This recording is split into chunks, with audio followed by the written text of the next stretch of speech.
Throughout history, museums have had to undergo plenty of change to keep with the times to mirror the development of society. The way we perceive art and information has changed and evolved greatly since the dawning of the first public museums in the 17th and 18th century. One thing has oftentimes stayed the same though, an aura of privilege and high society that is mirrored through large and grand architecture and an incredibly quiet observing of the arts. And while some museums have tried to rebel against this tradition, it's still heavily prevalent.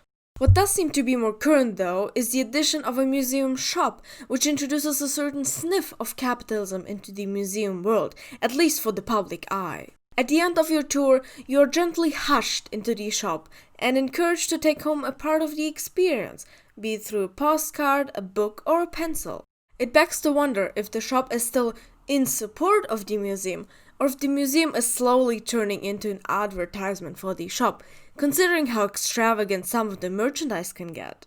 This of course ties neatly into the way we perceive art today, a product with a high price tag, as is constantly perpetuated with the media, often yelling about insane prices these pieces sell for. So then, what would be the most logical next step? What could the next iteration of museum look like, and what function would it take in our society?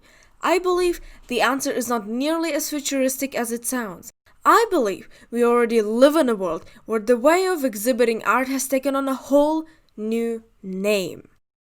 IKEA is a Swedish company founded in 1943. While IKEA in its early stages was nothing more than a simple furniture shop, nowadays it can be seen in an entirely new light. To explore this wondrous world of furniture exhibition, I invited two of my friends, Alex and Livia, to join me as I find out what makes IKEA tick. Let's state the obvious first. IKEA has a completely linear structure, except for a few shortcuts, which allows you to see the entire exhibition in one long stroll. This gives it an advantage over a lot of other museums, which can sometimes be convoluted and lead you to miss out on certain corners. IKEA is also tangible and a loud experience. It's contemporary, fun for all ages, and accessible to anyone. It doesn't hold itself to the uptight tradition of silent contemplation and bland, white-walled portrayal of art. You, yourself, can walk into any of the exhibits, touch and pick up the furniture, and discuss it loudly with your family, friends, and partners. It also offers fun for children, which is a demographic often disregarded in planning for exhibitions, both artistic and educational. Plus, there are many cute stuffed animals. Now, with that in mind, we can consider what category IKEA would fall under.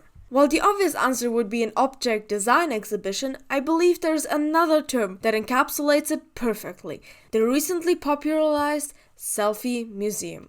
A museum with the sole purpose of taking pictures of/in it. An example of this would be the Selfie House in Zurich. The pre-made rooms in IKEA are an idealized portrayal of everyday life in which you can get lost and let our fantasy run wild.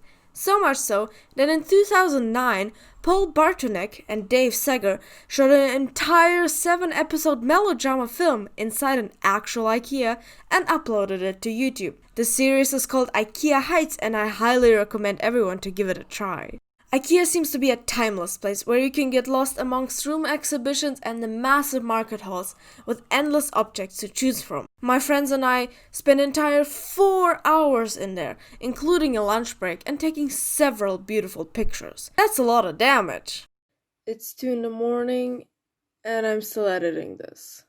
To go back to my first point, I would like to address the museum shop/shop museum debate once again. In the modern art world, replication and mass production is highly frowned upon, placing the emphasis on the individuality of the artist. IKEA might be one of the only exhibitions where this pressure is lifted, as it is completely focused on the mass consumerism of art. Not only can you admire this designer chair on a pedestal, now you can also put it in your home, and without paying an exuberant amount of money either.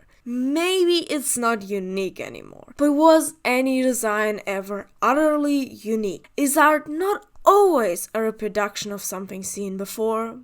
Aside from that, I want to leave you with one final question to maybe consider on your next IKEA trip.